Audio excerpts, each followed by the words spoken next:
what do you think about time?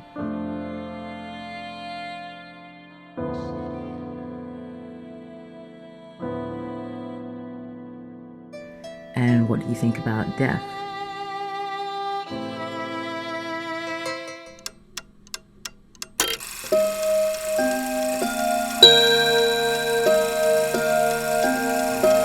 Time is relative. We all know that time goes by and passes differently for everyone. That it goes by very fast. You don't feel that way when you're a kid. When I was younger, time wasn't really something that I thought about other than wanting to wait for stuff. It's strange that we've put ourselves in this cage created by time and keeping track of it on a constant basis. Calendars, watches, dates, save the dates. I have dissociative identity disorder. So, my memories and my perceptions of years and spans of time in my life and mixing time and all of these different phenomena, I lose time quite a bit. Time is a concept made by man. It will serve me to the extent that I allow it to serve me. Time is always going by so fast that I don't feel I can get everything I need to done, and I don't want to run out of time before it's too late. Tick tock, tick tock. Time, do it now, now is the time, sort of thing. It's just a capturing of time. It's a putting down a moment, choosing to put down a moment, and choosing to put down a mark on a moment. I try to live as much as I can in the moment. Like right now, there's something looming next month, and I try hard not to put all my thoughts towards that. Like, oh man, I can't wait till that happens, right? Because then I think things pass you by. You tend to miss things. You tend to not enjoy the moment because you're keyed in on what's going to happen later. There's no turning back in time. The problem that most people have is with the perception of time. And how you perceive it is how your world is governed. What I perceive is my reality. That means, in other words, I'm the creator of my reality. We are all conditioned to believe that time exists. Time can just be an illusion because we cannot see it.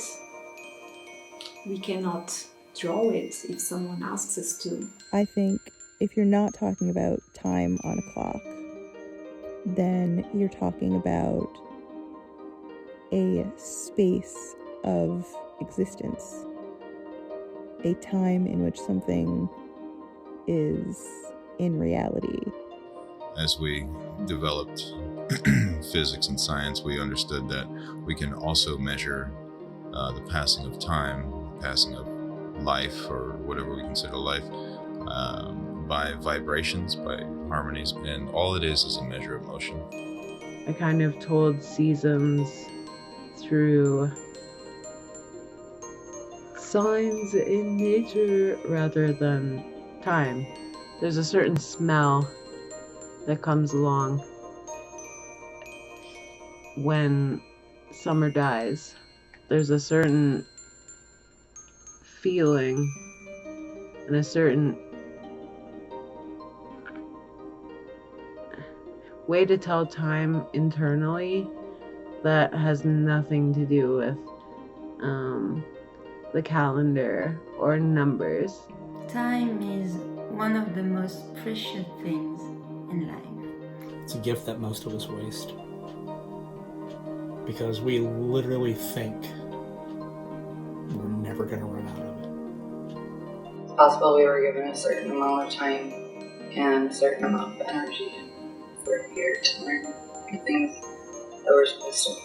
I think time also helps us to be aware of how we act as people, how kind we are, how we care about others, because we only have so much time to do that in this world before we're no longer here. The greatest gift you can give, the most expensive thing you can give, irreplaceable, is your time. I find myself with a lot of free time at the moment, and the problem with that is that you're left alone with your thoughts, and sometimes those thoughts can get dark if you ponder on them for too long. And if what we're doing can benefit others in a positive way, then that's time well spent. At my age, death and time have become entwined.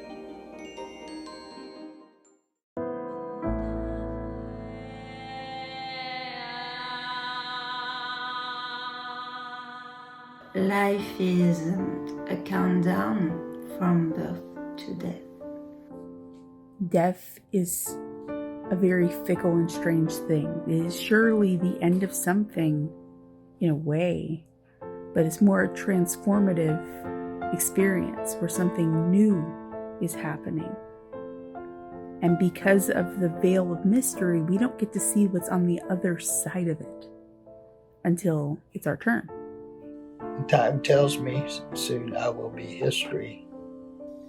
I've almost died twice. One instance, my blood was so toxic that it was off the scale. And that's when I found out that I had type 2 diabetes. But at the time I was also 300 pounds. Not very healthy. That's the mystery of life. I think you choose to die. We come here, we explore. Once we are done exploring, we decide that we have to move on. Death is just the end. You become organic matter. I can't accept that when I die, that is it. That is why I am trying to live the best version of my life that I can, to guarantee that one day I will see heaven. That it will just be me and Jesus chilling out. I don't know if we were monkeys or not, or if we were just a one-celled organism that grew up. Still, that one-cell organism has to come from somewhere, and it has to be energy, because energy is not created nor destroyed according to the laws of physics. So it came from somewhere, therefore there is a God. What if our consciousness continues to exist because it's something completely separated from our brains? And we're still trying to decide or define what constitutes a consciousness, a conscious being. You know, you have things that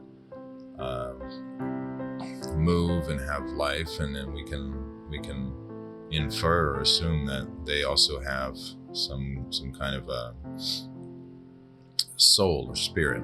The soul has a journey which is infinite, and the stay over here on this planet is finite. If you look at the entire journey of the soul on this planet, it's just a blip compared to whatever it has experienced or lived so far. I can see death as a positive thing. It basically is an ending, sometimes to something bad. A lot of sick people who can't reverse any sickness in some cases. They go through pain, suffering a lot right before they die. It's a sleep that you go into. Death is unavoidable. You just die.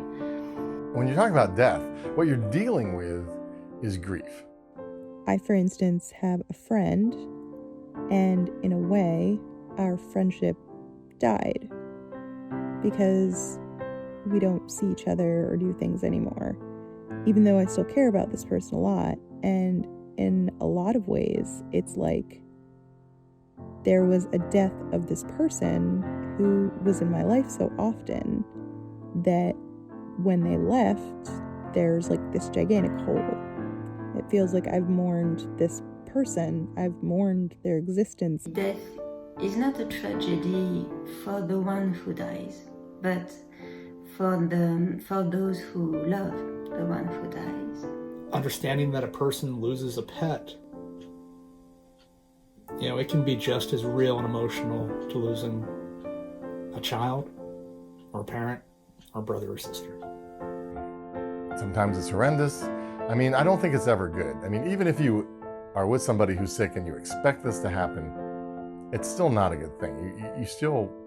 You can never really prepare for it. My father,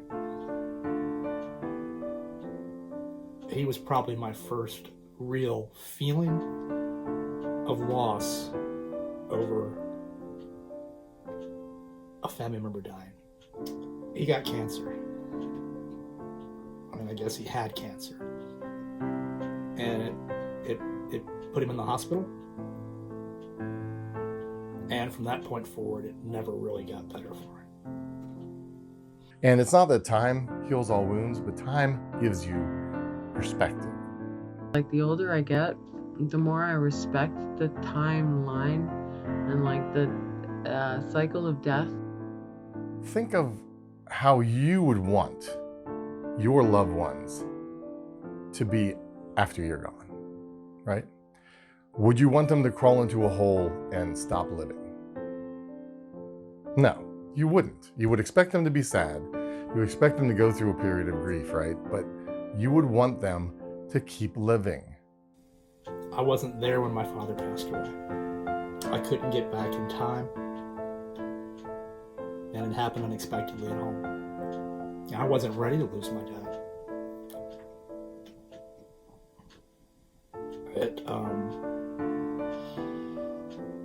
It broke me for a few years. Don't celebrate your loss. Celebrate their life, because what they gave you and however amount of time you got to experience it was an incredible gift. And to me, if you look at it like that, it puts more of a positive aspect on it.